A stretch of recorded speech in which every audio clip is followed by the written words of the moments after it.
We are at a very interesting time in the world of media. Traditional media as we know it, TV, radio, is changing rapidly. And that is because social media is disrupting the space, whether it's how we produce information as traditional media houses, or how you consume information, whether it's on Facebook or these different social media platforms. Traditional media they're in that transition of defining themselves in terms of competing against themselves. So what do I mean by that? If you have a newspaper, you need to have a digital presence. But what are you doing to differentiate what is in the paper that you printed at 5 o'clock in the morning versus, breaking news about the budget speech that is happening in front of you as we speak? Is the word social media influencer kind of a new term in Africa? I choose to be different, even though ordinarily, I would say I'm a social media influencer. But what I did was to translate my authority and influence beyond social media. Because when you now say you're a social media influencer, the perception is that you're just some personality on the internet who has no relevance or value outside of it. So it's about fighting perceptions, whether you're a social media influencer. So you can be a social media influencer, but you have to be careful about the definition. Because people, once they put you in a box, they find it difficult putting you outside of that box. First, let's talk about your content itself. Yes. What kind of content do you push out to your audience? Most of my content is not just political, it's not just this and this. I try to cut across because I believe that if I cut across border, it can reach a lot of people. And I won't be what Omoji was saying, people group you and think that you're just this person and they put you in a box. First of all, I think as if there's no box in the first place. Omoji, what makes somebody successful on social media? Success in digital space is also defined as success of digital space. It's in the eye of the beholder. It depends on what you're looking for. For me, engagement is everything.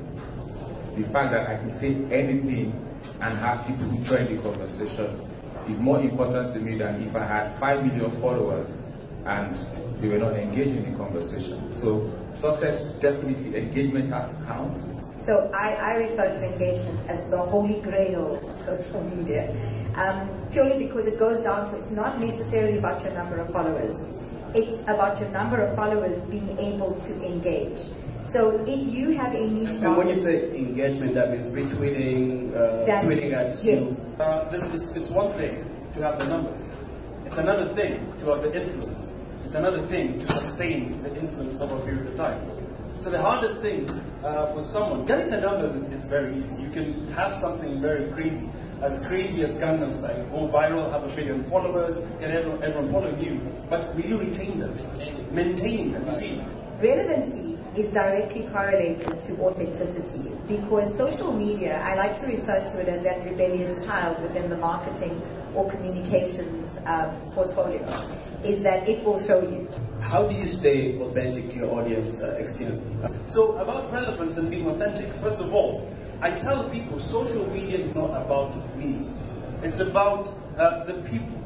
See, it's like the same thing when people ask me, how do you get your numbers on Instagram? How do you get followers? I tell them, if you're putting up a picture on Instagram or on social media because you love it and you think it's funny to you, it's not about you. If it's all about you, leave it on your phone. You have an album on your phone.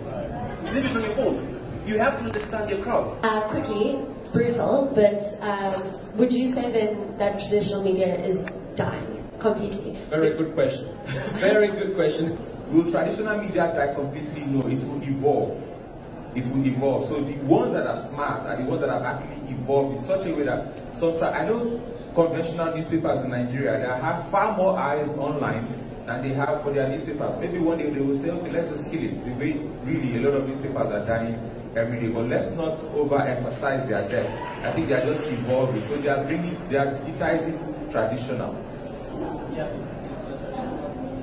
So yes and no, because in its current format it would be dead, purely because of, I'm trying to get to it quickly. So I won't give you too much context. But in its current format, if they choose not to evolve, if they choose not to be able to understand that they've got to have a multiple or a multi-model strategy.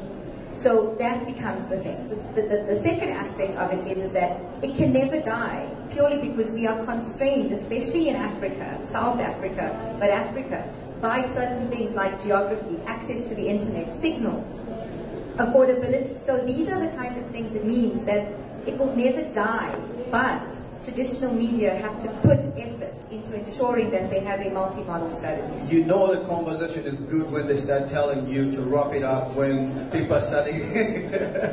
But we want to thank you, our panelists, JJ Omojua, Yavi Madurai, and Estienne Della. Such a great conversation here. Thank you all guys who came here. Remember, this conversation continues offline.